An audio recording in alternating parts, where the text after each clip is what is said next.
Hello everyone, this podcast is brought to you by the Chartered Institute of Building, aka CIOB, the world's largest and most influential professional body for construction management and leadership with around 50,000 members in more than 100 countries.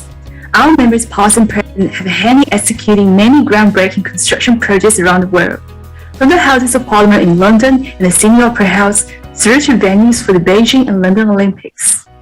Charter membership provides you with the recognition of your ability, knowledge, and experience within the industry, creating more exciting career opportunities. Don't forget to become a student member for free today. Welcome everyone to the Conversations with Construction Chronicles Emerging Exemplars series. I'm Daisy Wu, the podcast lead representing the student, graduate, and young professionals community within the Chartered Institute of Building Oceania chapter based in Victoria. And I'm glad to co-host this interview with my fellow committee member, Lilly Jen. Hello everyone, my name is Lilly Jen, and I'm the marketing lead of the Victorian community.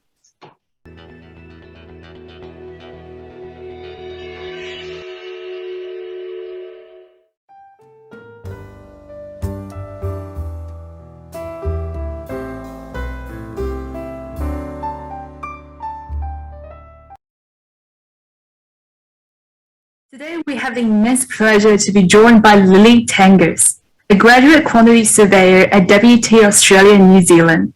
An absolute powerhouse and high performer, Lilly was nominated by WT for the National Association of Women in Construction's Award for Excellence in the Student, Trainee and Apprentice category. We're therefore very delighted to have her here and take a glance into the growth trajectory of Lillys. Welcome to this podcast, Lilly. Would you please give an account of yourself to the audience? Well, thanks for having me, Daisy and Tilly. It's an honor to be here. I'm Lilly. I'm 26. Moved from Kenya. I'm Kenyan. Moved in 2016 to pursue my bachelor's in construction management honours down in Deakin, Geelong, where I live and work now. I'm passionate about self and professional development and have a blog that I just share my personal journey and personal experience and what I've learned so far, just with the hopes of inspiring others as well. So that's a bit about myself.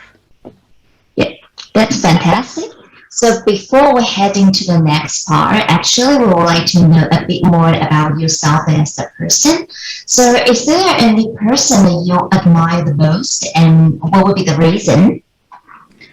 I admire my parents a lot. I admire them for the one reason that they're very giving and have brought us up, myself and my siblings. I have 3 younger brothers, to be giving and be mindful of others and always reach out and help the community as well. So yeah, I'd say my parents. Yeah.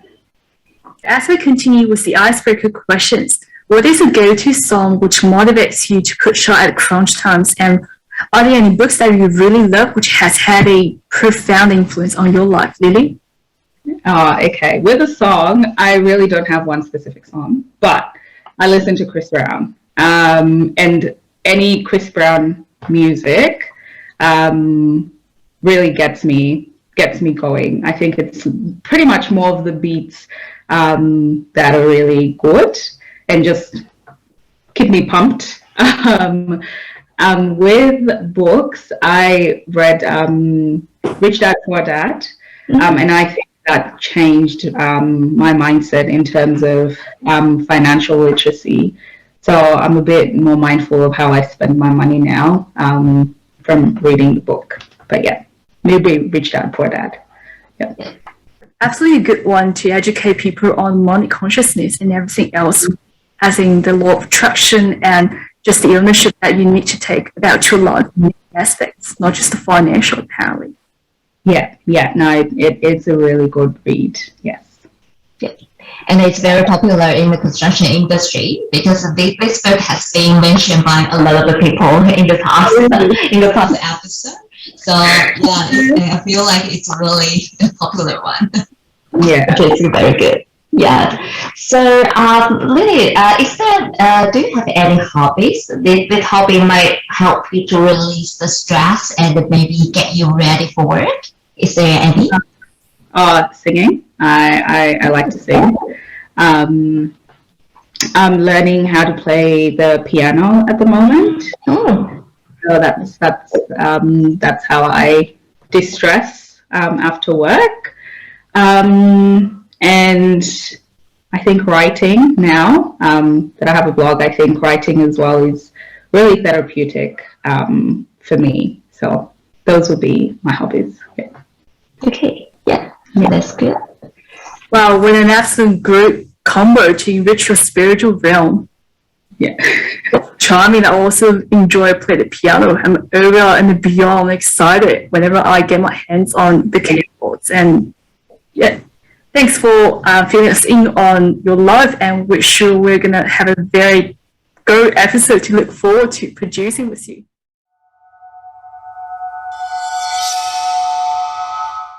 So, as an organization delivering information to students in the recent graduates, we are more than happy to hear some of your student experience. So, Lily, why did you opt for coming to the Australia and choose construction management as your field of study? So, in terms of the choice of course, my dad's a civil engineer. And as I said at the start, he's one of the people that I really look up to. So I wanted to be an engineer like him. I actually did civil engineering back in Kenya for 2 years, but then thought construction management may be a better suitable path for me. And that's why I chose construction management. Australia, sadly, was not my first option to come study, but I think it turned out to be the best option. I think just the experience has been amazing so far. So yeah. On the amazing bit, which aspect do you reckon has been some of the most memorable moments in your life in Australia thus far, and how does that compare and stack up against life in your home country, Kenya? I think the first thing that is a very big difference from Kenya to Australia is the opportunity to work and study.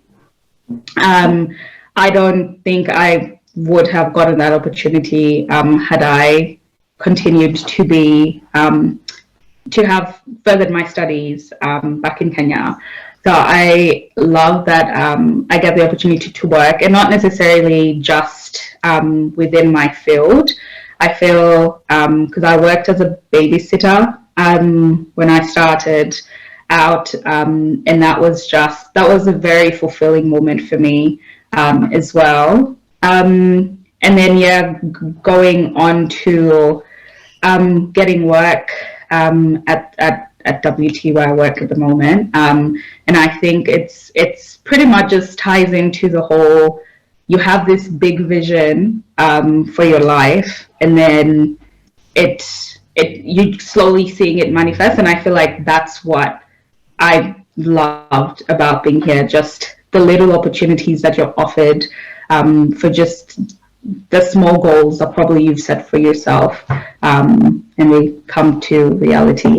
Yeah, that's excellent. Certainly a vibrational match to someone like you with an expansive vision and growth mindset. Really. Yeah. And let's probably back to your student experience. So what do you enjoy the most while doing your degree? You might share some experience regarding the research topics that might interest in you the most, or maybe you would like to share your study journeys to the people, or even talk about some of the volunteer experience you have. Yeah, sure. I talk about the Nepal study tour.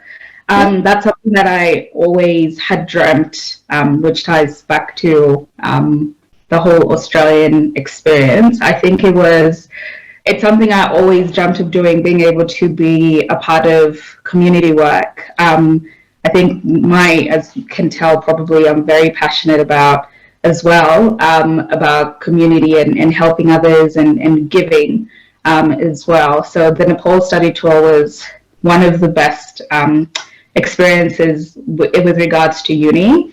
So got to travel to Nepal for a few days. We were meant to do research on a couple of topics. I chose to do one on portable water systems.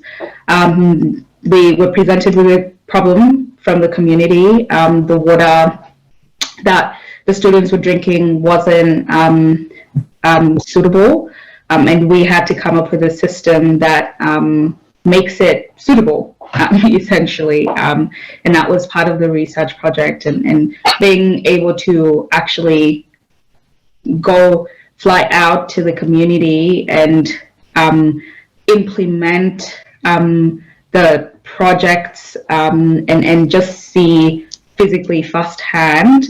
I think that's something that I'll forever hold with me. And yeah, they say experience is the best teacher. So I feel like it's a lesson that that was really taught well, and I really enjoyed. Yeah.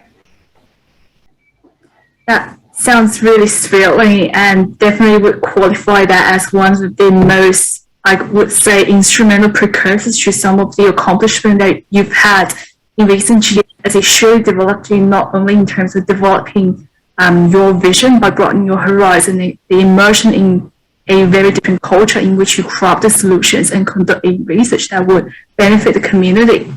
Right. Yeah. And just thinking about that, time has really flown by now that you've already ended your student careers. But looking back retrospectively in the last almost 5 years or 6, have you identified with any of the challenges or struggles, and how did you grow and outgrow them? I think the biggest challenge, especially being an international student, is homesickness and being isolated, and then having to go through that during the pandemic, when you probably have started to create a family. Well, we had before the pandemic, and you could interact with others, and then all of a sudden you're now back to being isolated. But so that's been really challenging. Being in isolation. And how I've overcome it, I think hobbies help. Also phone calls have helped as well. Reading books, staying connected. When I feel homesick, sometimes I watch content from back home, and I just feel really connected to people from home that way.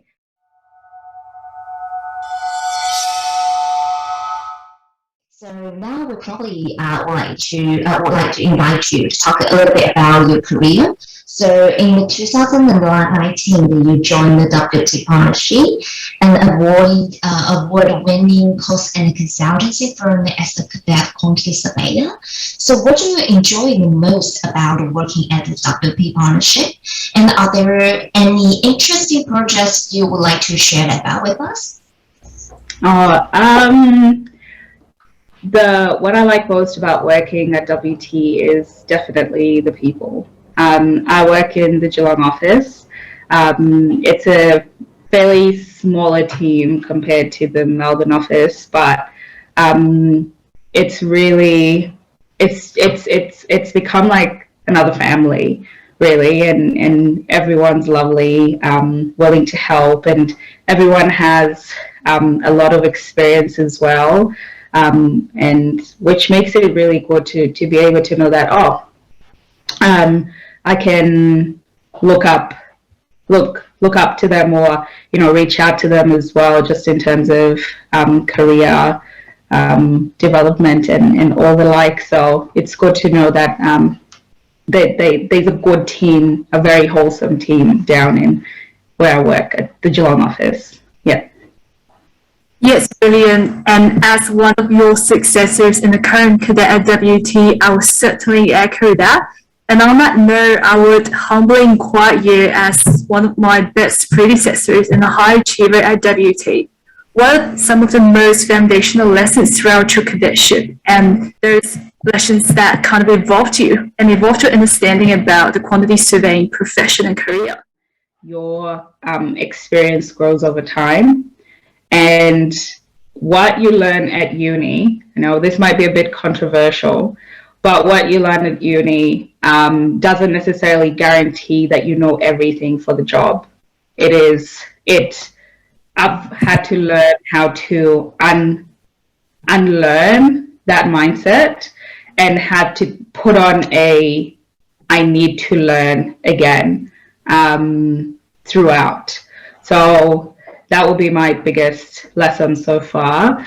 And yeah, just time builds experience. And one of my colleagues at work gave me the advice that you should look at being a QS as it's like compound interest. Like it adds on, slowly. It's not like a rapid growth type of thing in terms of experience. But yeah, so that's one of the lessons. The other lesson is, honestly, mistakes happen. It's not the end of the world. And sometimes you might feel like you don't know what you're doing, but being resilient will probably work best for you, and just keep pushing through that.